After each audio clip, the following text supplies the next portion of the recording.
أما بعد فأعوذ بالله من الشيطان الرجيم بسم الله الرحمن الرحيم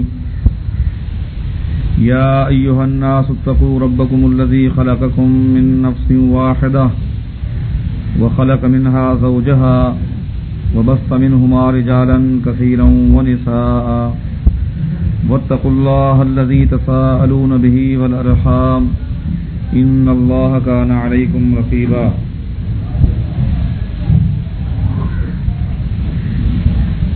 انسان اپنی زندگی کے اندر جبکہ وہ صحت مند ہے اور زندگی کی امیدیں وابستہ ہیں اس وقت اپنی جائیداد کو کس طرح خرچ کر سکتا ہے، اس کا شرعی طریقہ کیا ہے، وہ آپ کے سامنے واضح کر چکا ہوں. وصیت اور وصیت کی شرعی حیثیت، یہ ٹاپک بھی تفصیل کے ساتھ آپ بھائیوں کے سامنے آ چکا ہے. اب تیسرا مرحلہ ہے کہ انسان کے فوت ہونے کے بعد اب اس کی جائیداد کو کس طرح تقسیم کیا جائے گا. تو سب سے پہلے ورثاء میں جائیداد کو تقسیم کرنے سے پہلے، وصیت پر تعمیل سے پہلے یہ دیکھا جائے گا کہ یہ مرنے والا کہیں مقروض تو نہیں تھا. اس کا طریقہ کار یہی ہے کہ سب سے پہلے اس کے قرض کی ادائیگی کی جائے گی. جائیداد کی تقسیم ورثاء میں بعد میں، پہلے قرض کا مسئلہ ہے. سیدنا سعد رضی اللہ تعالیٰ عنہ فرماتے ہیں میرے بھائی کا انتقال ہو گیا، چھوٹے چھوٹے معصوم بچے تھے، میرے بھتیجے اور بھتیجیاں معصوم بچے تھے، میرے بھائی کی گھر والی بھی تھی. ٹوٹل جائیداد جو میرے بھائی نے چھوڑی وہ 300 درہم تھی. فَأَرَدْتُ أَنْ أُنْفِقَهَا عَلَى عِيَالِهِ، میں نے یہی سوچا کہ اب یہ 300 درہم جو ہیں ان معصوم بچوں کے اوپر خرچ کیے جائیں. میں نے یہی پروگرام بنایا کہ نبی علیہ الصلوۃ والسلام نے میرے پاس پیغام بھیج دیا کہ ان اخاک مختبس بدینہ فقض عنہ، تیرا بھائی مقروض ہو کر مرا ہے اور اس قرضے کی وجہ سے مرنے کے بعد اب بھی وہ جکڑا ہوا ہے. فقض عنہ، اے سعد سب سے پہلے اپنے بھائی کا قرض ادا کرو. اللہ سے دعا کریں کہ اللہ تعالیٰ مقروض ہو کر ہمیں نہ مارے. دنیا کی بھی ذلت ہے.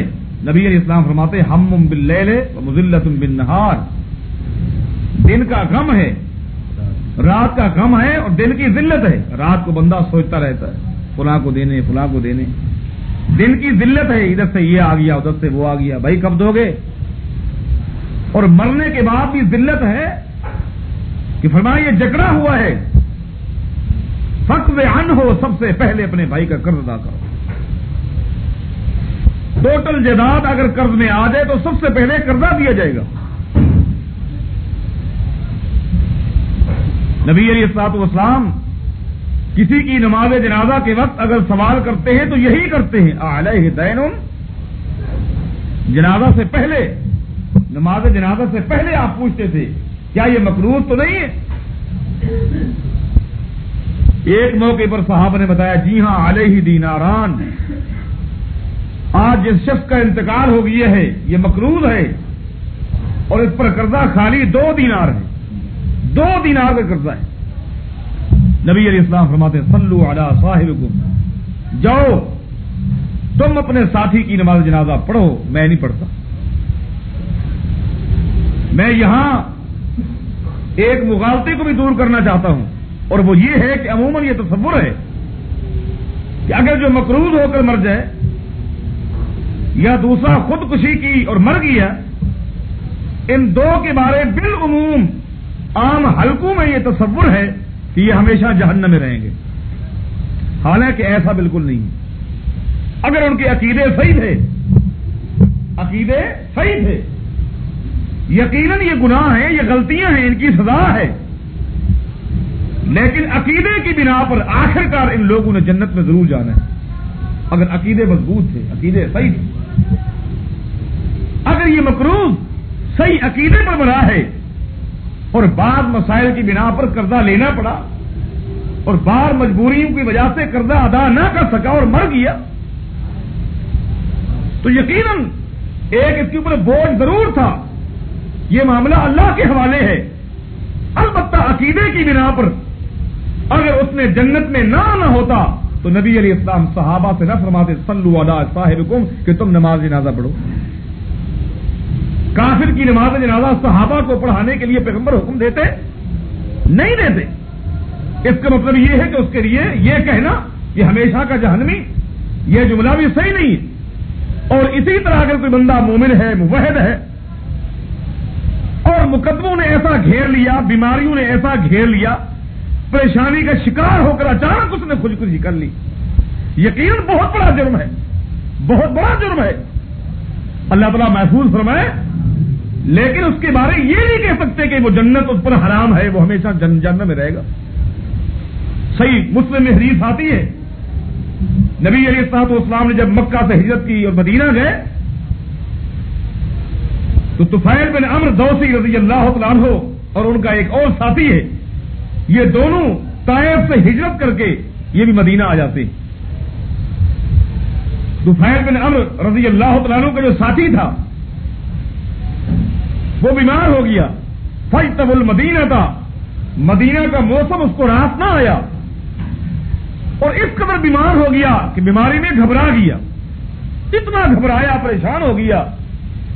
ایک تو پردیس برادری کو چھوڑا، علاقے کو چھوڑا اور آتے ہی بیمار ہو گیا. اتنا پریشان ہوا، حدیث میں آتا ہے حتیٰ کہ اس نے ایک دن تنگ آ کر پریشان ہو کر اپنا ہاتھ اپنے ہاتھوں سے کاٹ دیا، اپنا ہاتھ بالکل کاٹ دیا. کوئی تیز آلہ اٹھایا اور ہاتھ کو کاٹ پھینکا. بس تیزی سے وہ ہاتھ تو کٹ گیا، ایک دم خون رکا نہیں، آخرکار فوت ہو گیا. اپنا ہاتھ خود کاٹا اور فوت ہو گئی. اس کے فوت ہونے کے بعد طفیل بن عمرو دوسی رضی اللہ تعالیٰ عنہ نے اس کو خواب میں دیکھا. خواب میں کیسے دیکھا؟ اس کو اچھے انداز میں دیکھا کہ وہ جنت میں ہے. برآہ مغطیا یدیہ ہے، اور دیکھا یوں کہ اس نے اپنے ہاتھ پیچھے سے چھپائے ہوئے ہیں، اپنے ہاتھ چھپائے ہوئے ہیں، لیکن ہے جنت میں، ہاتھ چھپائے ہوئے ہیں. طفیل بن عمرو دوسی نے پوچھا کیا بنا؟ اس نے کہا اللہ نے مجھے معاف کر دیے ہے، اور اللہ نے کہا کہ تو نے جو میرے پیغمبر کی طرف ہجرت کی ہے اسی ہجرت کی وجہ سے میں نے تجھے معاف کر دی ہے. لیکن لن نصلح ما افسدت لہا، جس چیز کو تو نے خود خراب کیا ہے میں اللہ اس کو درست نہیں کروں گا. خود جو تو نے میری دی ہوئی نعمت کو کاٹ دیا ہے اس کو میں صحیح نہیں کروں گا. طفیل بن عمرو دوسی رضی اللہ تعالیٰ عنہ نے، صحیح مسلم میں آتا ہے کہ پھر یہ خواب محمد مصطفیٰ کے آگے پیش کیا کہ میں نے اپنے ساتھی کو جس کو ساتھ لایا تھا اس کو اس طرح میں نے خواب میں دیکھا ہے. نبی علیہ السلام نے خواب سنا تو پیغمبر السلام نے دعا کی اللہ مغفر لیدیہ، اے اللہ تو اس کے ہاتھوں کو بھی معاف کر دے، اس کے ہاتھ بھی لٹا دے. تو یہ واقعہ بھی اس چیز کی دلیل ہے کہ اس کو ہمیشہ کا جہنمی نہیں کہہ سکتے، اور جو ہمیشہ کا جہنمی نہیں ہے، کافر نہیں ہے، اس کی نماز جنازہ ہے، چاہے مقروض ہو کر مرے یا اسی طرح اللہ نہ کرے کسی نے خودکشی کی اور مر گیا. البتہ وقت کا جید عالم جو ہے وہ سب سے ہٹ جائے، کیونکہ ہر بندے کی خواہش ہے کہ چوٹی کا متقی آدمی میری نماز جنازہ پڑھائے. یہ میری بھی خواہش ہے، آپ کی بھی خواہش ہے. اللہ تعالیٰ ہماری اس خواہش کو قبول فرمائے کہ دیندار لوگ ہی ہمارے مرنے کے بعد ہماری نماز جنازہ پڑھائے. لیکن اگر دیندار آدمی آنے کے بعد، وہ اہل علم پہنچ جانے کے بعد صفوں سے ہٹ جاتا ہے کہ یہ مقروض تھا، تو لوگوں پر ایک بہت بڑا اثر ہوگا کہ واقعی ہمیں ان گناہوں سے بچنا چاہیے، مگر نہ چوٹی کے موحد لوگ ہماری صفوں میں نظر نہیں آئیں گے. تو بہرحال میں یہ عرض کر رہا تھا، سب سے پہلا مسئلہ یہ ہے کہ اس کے کرنے کو دیکھا جائے اور جداد کو سب سے پہلے جداد کے ذریعے قرضہ ادا کیا جائے. تو میں اب کر رہا تھا نبی علیہ السلام کو بتایا گیا علیہ دیناران، اس نے 2 دینار دینے ہیں اور اس کی جداد کچھ بھی نہیں. پہلا مسئلہ کیا بتایا کہ اگر جداد بھی ہے اور قرضہ بھی ہے تو جداد سے قرضہ دیا جائے گا. اب دوسری ترتیب یہ ہے کہ قرضہ تو ہے جداد نہیں ہے. اب نبی علیہ السلام نے فرمایا صلوا علی صاحبکم، جاؤ اپنے ساتھی کی نماز جنازہ تم خود پڑھو. ایک صحابی کھڑے ہو جاتے ہیں ابو قتادہ رضی اللہ عنہ. کیا ہمدردیاں تھیں، کیا تعلق تھا. اب کرتے ہیں دیناران علیہ یا رسول اللہ صلی علیہ، آپ اس کی نماز جنازہ پڑھائیں، یہ 2 دینار میں دوں گا. نبی علیہ الصلوۃ والسلام نے نماز جنازہ پڑھائی اور مسند ابی داؤد میں آتا ہے نبی علیہ السلام دوسرے دن خود چل کر ابو قتادہ کے گھر گئے اور پوچھا کہ جو 2 دینار تو نے کہے تھے وہ دے دیے؟ انہوں نے کہا جی دیے نہیں لیکن دے دوں گا. فرمایا جلدی دے دوں. حدیث میں آتا ہے پیغمبر صلی اللہ علیہ وسلم پھر تیسرے دن ابو قتادہ کے گھر گئے. تو بھائی تو نے وعدہ کیا تھا وہ 2 دینار تو نے دے دیے؟ فرمایا ابھی دے کر آیا ہوں. نبی اسلام فرماتے ہیں میت کو بھی ابھی سکون ملا ہوگا. اللہ، میت کو بھی ابھی سکون ملا ہوگا. اس سے یہ بھی معلوم ہوا اگر اس کی جداد نہیں تو رشتہ داروں میں سے، دوستوں میں سے، دینی بھائیوں میں سے کوئی بھائی بھی یہ ہمدردی کرے تاکہ اس کا قرض ادا ہو جائے. شروع میں نبی علیہ الصلوۃ والسلام کا طریقہ کار یہی تھا. اس کے بعد لما فتح اللہ علیہ، جب اللہ نے فتوحات کو عام کر دیا اور بیت المال مضبوط ہو گیا تو نبی علیہ الصلوۃ والسلام نے ایک دن ممبر پہ کھڑے ہو کر خطبہ دیا. فرمایا انا اولا بالمؤمنین من انفسہم، لوگوں ہر مومن کے ساتھ سب سے گہرا تعلق میرا ہے. اتنا قریبی رشتہ دار اس کا بھائی بھی نہیں، اس کا باپ بھی نہیں جتنا میں محمد ہوں. اور سنو، آج کے بعد من ماتا فلہ مال فقد ترک مالا فہو لورثتہ، آج کے بعد جو مسلمان مرے گا اور مال چھوڑ کر جائے گا ہم اس کی جائیداد کو اس کے ورثاء میں تقسیم کریں گے. ومن مات وعلیہ دین فہو علیہ، اور آج کے بعد اگر کوئی مسلمان مرے گا اور قرضہ چھوڑ کے جائے گا تو وہ قرضہ ہم ادا کریں گے. اس کی جائیداد کو اس کے ورثاء میں تقسیم کریں گے. اگر جائیداد نہیں وہ مقروض ہے تو اس کے قرضے کو ہم بیت المال سے ادا کریں. اس سے یہ بھی معلوم ہوا یہ اہم ترین مسئلہ ہے کہ مسلمانوں کا ایک بیت المال ہونا چاہیے. اس بیت المال کے ذریعے مسلمانوں کے ساتھ آپ کی ہمدردیاں ہونی چاہیے. ایک بہت بڑا اہل حق پر جو شیطان کا حملہ ہے، اللہ ہمیں اس حملے سے نجات عطا فرمائے. وہ کیا ہے؟ جب مکہ فتح ہوا، مکہ کے فتح ہونے کے بعد بتوں کو گرا دیا گیا. اس کا معنی یہ ہے شرک کا خاتمہ ہو گیا اور قبریں جو ایک بالغ سے زیادہ ابری ہوئی تھی ان کو بھی مسمار کر دیا گیا. تو نبی علیہ الصلوۃ والسلام نے وہی بیت اللہ کے سامنے کھڑے ہو کر خطبہ دیا اور اس خطبے میں بھی فرمایا کہ آج شیطان مایوس ہو چکا ہے. ان الشیطان قد یئس ان یعبد فی جزیرۃ العرب، اس لیے کہ آج کے بعد اس کی کوئی پوجا کرنے والا نہیں ملے گا. جزیرہ عرب میں شرک کا خاتمہ ہو گیا ہے.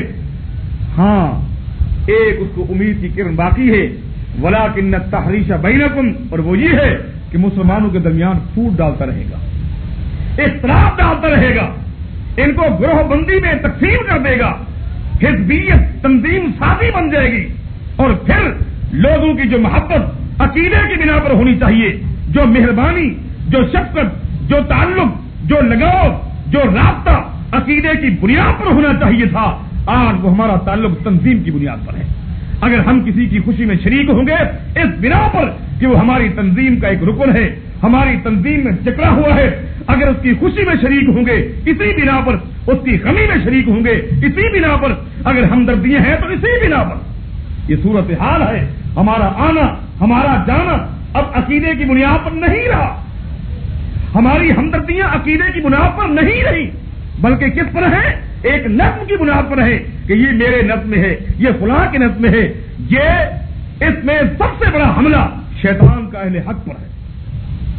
یہ بہت بڑا حملہ ہے اور کافی حد تک وہ ہمیں کامیاب نظر آتا ہے. آج جس جگہ پر میں یہ دست دے رہا ہوں میں سمجھتا ہوں کہ کراچی کی کریم جماعتی سطح پر یہاں موجود ہوتی ہے اللہ کی توفیق سے، اور یہ بات ہر کہنے والا جذباتی انداز میں یا اخلاص کی بنا پر کہہ کے چلا جاتا ہے، انفرادی کوشش سے شیطان کا یہ حملہ جو ہے اس کو ہم ناکام نہیں کر سکے۔ اگر یہاں سے اکابرین کی قیادت میں تحریک چلے تو میں سمجھتا ہوں یہ حزبیت ایک جو بہت بڑی لعنت ہے اس کا خاتمہ ہو سکتا ہے کہ آخر یہ کیوں ہے، فلاں فوت ہو گیا، معصوم بچے ہیں بھی ان کے وظیفے کا مسئلہ ہونا چاہیے، جی ہاں ہونا تو چاہیے تھا، لیکن اس کا تعلق فلاں نظم کے ساتھ ہے، اس تنظیم کو کیوں نہیں چاہیے، وہ کیوں نہیں کرتے، وہ دیں، جی ہاں فلاں جگہ مسجد بن رہی ہے، اب آپ درخواست بھیجتے ہیں فلاں تنظیم کے اندر آپ تعاون کریں، وہ کہتے ہیں یہ ہے کس کے تحت، اس کے اوپر لیبل کس کا لگے گا، بورڈ کس کا لگے گا، یہ ایک بہت بڑا المیہ ہے جس کا آج میں اور آپ شکار ہو چکے ہیں، جس کا شکار عوام بھی ہے، جس کا شکار علماء بھی ہے۔ علماء کا بھی اس میں ہاتھ ہے اور عوام کا بھی اس میں ہاتھ ہے، ہم سب کو مل کر کوشش کرنی چاہیے، حزبیت جو ایک بہت بڑا عذاب ہے تاکہ اس سے ہم سب کو نجات مل جائے۔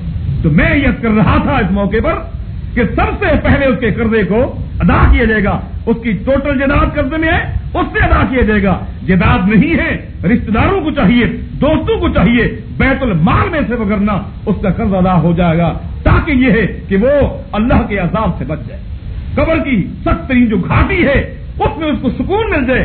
سب سے پہلے قرض ادا کیا جائے گا، قرضے کی ادائیگی کے بعد یہ دیکھا جائے گا باقی جو جائیداد ہے اس جائیداد میں سے اس نے جو وصیت کی ہے اس کی 1/3 جائیداد میں سے وصیت پر بھی عمل کیا جائے گا۔ اس وصیت کو بعد میں رکھا، پہلے قرضہ پھر وصیت، اور وصیت کے بعد پھر اس کے ورثاء میں جائیداد تقسیم ہوگی۔ ورثاء کون کون ہیں، شریعت نے ان کو کیا کیا حصہ دیا ہے، کس کی موجودگی میں کس کو کیا ملے گا، کس کی موجودگی میں کس کو نہیں ملتا، اور کون ہے جو قریبی ہے حصہ تو نہیں مل رہا، ویسے ہمدردیوں کا شریعت نے حکم دیا ہے۔ یہ ترتیب انشاءاللہ آئندہ درس سے شروع ہوگی۔ اللہ مجھے اور آپ کو قرآن و حدیث کی فہم عطا فرمائے اور عمل کرنے کی توفیق عطا فرمائے۔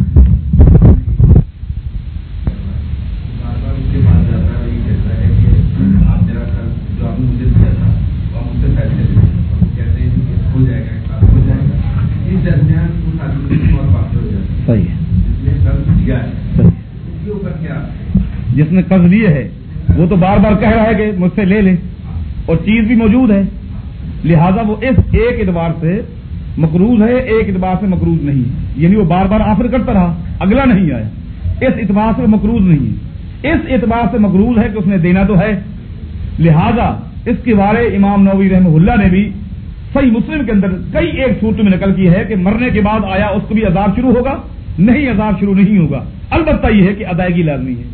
اما بعد فاعوذ باللہ من الشیطان الرجیم، بسم اللہ الرحمن الرحیم، یا ایہا الناس اتقوا ربکم الذی خلقکم من نفس واحدہ وخلق منها زوجها وبث منهما رجالا كثيرا ونساء واتقوا الله الذي تساءلون به والارحام ان اللہ کان علیکم رقیبا۔ اب میں اپنی موضوع کی طرف آتا ہوں۔ وراثت کے متعلق ہماری بات چل رہی تھی۔ یہ دین اسلام کا ایک اہم ترین ٹاپک ہے جس کو بالکل ہی فراموش کر دیا گیا ہے۔ نبی اسلام کی ایک حدیث ہے کہ ایک وقت آئے گا میری امت پہ کہ دو آدمی وراثت کے مسئلے میں اختلاف کریں گے، ایک کہے گا اس کو ملے گا، دوسرا کہے گا نہیں ملے گا۔ فرمایا کہ لوگ اس اختلاف کو دور کرنے کے لیے اللہ کی زمین پر سفر کریں گے، لیکن کوئی شخص نہیں ملے گا جو ان کو شریعت کے مطابق وراثت کا مسئلہ بتائے۔ ایک وقت آئے گا یہ وراثت کا علم فوت ہو جائے گا، بہت کم لوگوں میں یہ وراثت کا علم رہے گا۔ تو یہ فوت کیسے ہوگا؟ جب اس کو سیکھا نہیں جائے گا، سکھلایا نہیں جائے گا، جب ممبر پہ اس مسئلے کو پیش نہیں کیا جائے گا، لوگوں کو کیا پتا کہ وراثت کی کیا حیثیت۔ ان احادیث کو سامنے رکھ کر وراثت کے مسئلے کو ترتیب کے ساتھ آپ کے سامنے پیش کیا جا رہا ہے۔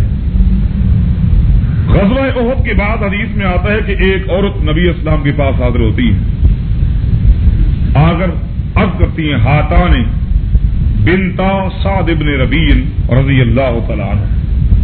یہ میرے ساتھ جو دو بچیاں ہیں یہ سعد بن ربیع کی ہیں. قتل ابوہما معک فی احد شہیدا. ان کے والد کا احد کے میدان میں انتقال ہو چکا ہے, وہ شہید ہو چکے ہیں.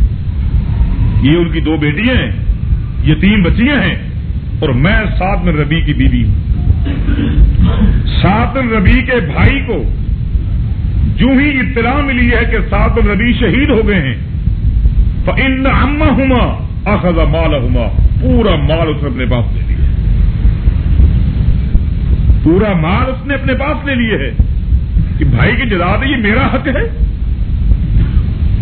اور اس کا خیال یہ ہے کہ اس جائیداد میں نہ ان بچیوں کا کوئی حق ہے نہ میرا حق ہے. اس نے لے لیا اور کچھ بھی ان بچیوں کو دینے کے لیے تیار نہیں. تو میں ان بچیوں کو لے کر آپ کے پاس آئی ہوں. شرعی اعتبار سے بتائیں کہ ان بچیوں کا حق ہے کہ نہیں, میرا بھی حق ہے کہ نہیں. میں یہاں رک کر معذرت کے ساتھ ایک جملہ کہوں گا, اور وہ یہ ہے کہ دور جاہلیت میں بھی لوگوں کا ذہن یہ تھا کہ جائیداد مردوں میں ہی تقسیم ہوگی. مرد بھائی بھی ہو سکتے ہیں, بیٹے بھی ہو سکتے ہیں, مردوں میں تقسیم ہوگی, عورتوں میں تقسیم نہیں ہوگی. اور جب تک قرآن کا حکم وراثت کے متعلق نازل نہیں ہوا اس وقت تک مسلمانوں کا مزاج بھی یہی تھا. کیونکہ حکم نازل ہونے کے بعد تو یہ تصور نہیں کر سکتے کہ صحابہ اپنا یہ مزاج بنے, کیونکہ حکم بعد میں نازل ہو رہا ہے. ابھی بتاتا ہوں آپ کو. تو مردوں کے بارے یہ ذہن تھا کہ جائیداد ان میں تقسیم ہوگی. دور جاہلیت میں بھی, آج بھی یہ بدبو ہمارے اندر پائی جاتی ہے.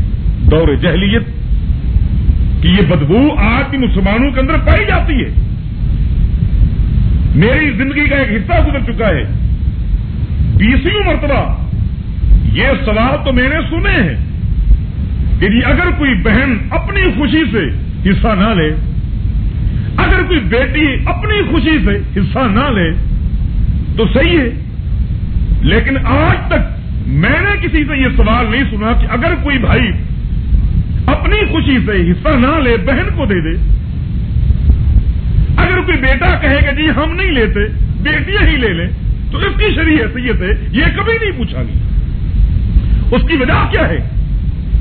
ہندوانہ مزاج ہمارے اندر پایا جاتا ہے. معاشرے کے اندر یہ بات ڈال دی گئی ہے کہ اگر بہنیں حصہ لیں گی تو بھائی ناراض رہیں گے, بیٹیاں حصہ لیں گی تو بیٹے ناراض رہیں گے. چونکہ دولت کے مقابلے میں بھائی زیادہ پیارے ہوتے ہیں. چونکہ معاشرے کی ترتیب ایسی ہے, بہن سمجھتی ہے کہ اگر میں نے لے لیا یا مطالبہ کر دیا لامحالہ بھائیوں کے دلوں میں میری عزت نہیں رہے گی. وہ ترتیب دیکھ رہی ہے کہ فلاں بہن نے نہیں لیا, فلاں جگہ پر نہیں لیا, یہ چل رہا ہے, لہذا وہ کہتی ہے کہ بھائی میں نہیں لیتی حصہ. معاشرے کے اندر چونکہ یہ ترتیب نہیں ہے کہ بھائی نہ لیں, لہذا آج تک آپ نے نہیں سنا ہوگا باپ بھی کیا کہے گا اپنے بیٹوں سے کہ جاؤ بہنوں کے پاس جاؤ, اگر وہ نہ لے اپنی خوشی سے ٹھیک ہے, تم جاؤ مناؤ. کبھی آج تک ہم نے نہیں سنا کہ باپ نے بیٹیوں سے کہو کہ تم اپنے بھائیوں سے کہو کہ تم نہ لو اپنی خوشی سے. ذہن کیا ہے؟ ذہن یہ ہے کہ اگر ہم نے بیٹی کو دیا تو جائیداد غیروں میں چلی جائے گی, غیروں کی طرف دوسرے گھر میں منتقل ہو جائے گی. اللہ کے بندو, جب آپ نے کسی کو اپنی بیٹی دے دی اب وہ غیر کہاں رہا؟ آپ نے جب کسی کو اپنی بہن دے دی اب وہ غیر کہاں رہا؟ بہن دینے کے بعد, بہنوئی بنانے کے بعد بھی, داماد بنانے کے بعد بھی اگر اس کو آپ غیر سمجھتے ہیں تو اللہ آپ کو ہدایت ہے. وہ غیر نہیں رہا, جس کو لگتے جگر آپ نے دے دیا اب وہ آپ کا غیر ہے. آپ کا تو بہت قریبی ہو چکا ہے, بہت قریبی ہو چکا ہے. اس سے جو اولاد پیدا ہوگی وہ نواسے نواسیاں ہیں, جس طرح یہ پوتے اور پوتی ہیں. تو میں اب کر رہا تھا, اس عورت نے کہا کہ ہاتان بنتا سعد ابن ربیع, یہ سعد بن ربیع کی 2 بیٹیاں ہیں, میں ان کی بیوی ہوں, وہ شہید ہو گئے ہیں. ان کے چچا نے پورا مال اپنے پاس رکھ لیا ہے, اب اس کی شرعی حیثیت کیا ہے؟ نبی علیہ الصلوۃ والسلام فرماتے ہیں یقضی اللہ فی ذالک, اے میری بہن جاؤ گھر جاؤ, ان بچوں کو گھر لے کر جاؤ, وراثت کے متعلق ابھی تک میرے اوپر کوئی حکم نازل نہیں ہوا، اور جب تک میرے اوپر حکم نازل نہیں ہوگا میں کوئی تقسیم نہیں بتا سکتا۔ اس سے معلوم ہی ہوا کہ محمد رسول اللہ صلی اللہ علیہ وسلم وحی کے پابند ہے، اور دین اسلام وہی ہے جو وحی ہے۔ جب تک وحی نازل نہیں ہوگی پیغمبر بھی جواب نہیں دے سکتے، کسی سوال کا جواب نہیں دے سکتے، چاہے سوال نماز کے متعلق ہو، روزے کے متعلق ہو، وراثت کے متعلق ہو، حج کے متعلق ہو، زکات کے متعلق ہو، نہیں دے سکتے جب تک کہ وحی نازل نہ ہو۔ بغیر وحی کے جب پوری کائنات کے امام جواب نہیں دے سکتے، ان کے بعد اور کون ہے جو بغیر وحی سے جب وحی سے ہٹ کر ہر سوال کا جواب دیتے رہے؟ یہ حق کسی کو نہیں ہے۔ ہاں مقام اپنی جگہ پر ہے، عزت اپنی جگہ پر ہے، ہم سمجھتے ہیں، ائمہ کا احترام کرتے ہیں، لیکن ہم کہتے ہیں کہ جواب کے لیے مقید ہے، وہ پابند ہے کہ جواب کا تعلق قرآن کے ساتھ ہونا چاہیے، یہ حدیث کے ساتھ ہونا چاہیے۔ میں کہتا ہوں کہ پیغمبر اسلام کی امت میں اگر کسی کو حق ہوتا کسی وراثت کے متعلق بھی کہ قرآن و حدیث سے ہٹ کر جواب دے، تو سب سے پہلا یہ حق زید بن ثابت رضی اللہ تعالیٰ عنہ کا تھا۔ کیوں؟ اس لیے کہ محمد الرسول اللہ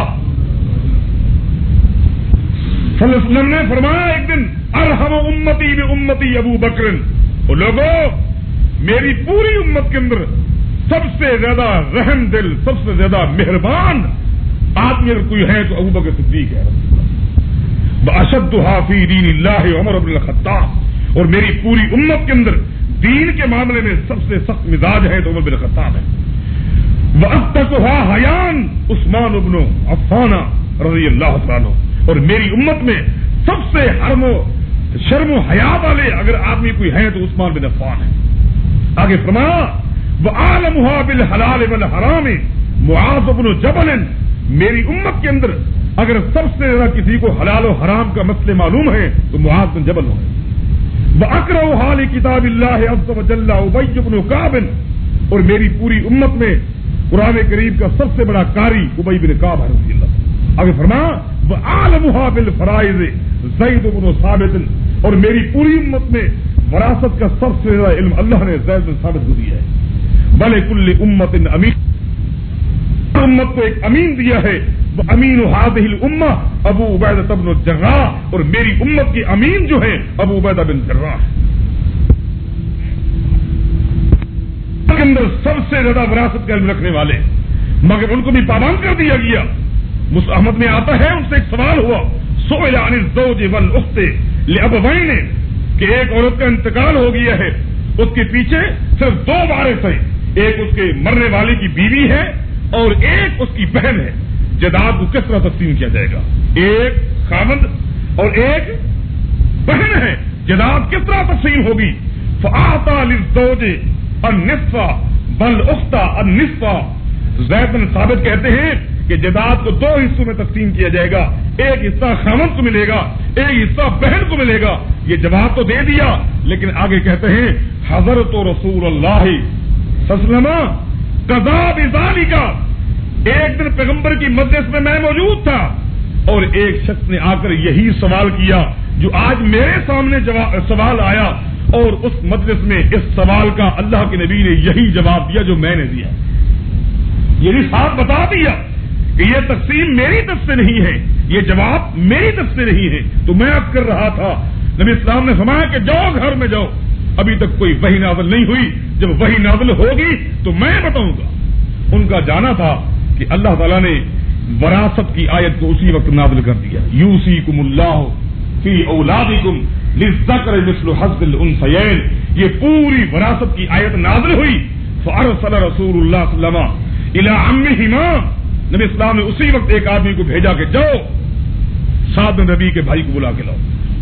وہ آ گئے، نبی اسلام فرماتے ہیں آتے لابنتي سعد الثلثین وامہما الثمن فما بقي فهو لك، اس طرح کرو، یہ سعد بن ربیع کی دو بیٹیاں ہیں، ان کو جائیداد کا 2/3 حصہ دے دو، 2/3 حصہ ان کو دے دو، اور یہ سعد بن ربیع کی بیوی ہے 8واں حصہ اس کو دے دو، باقی جو بچے گا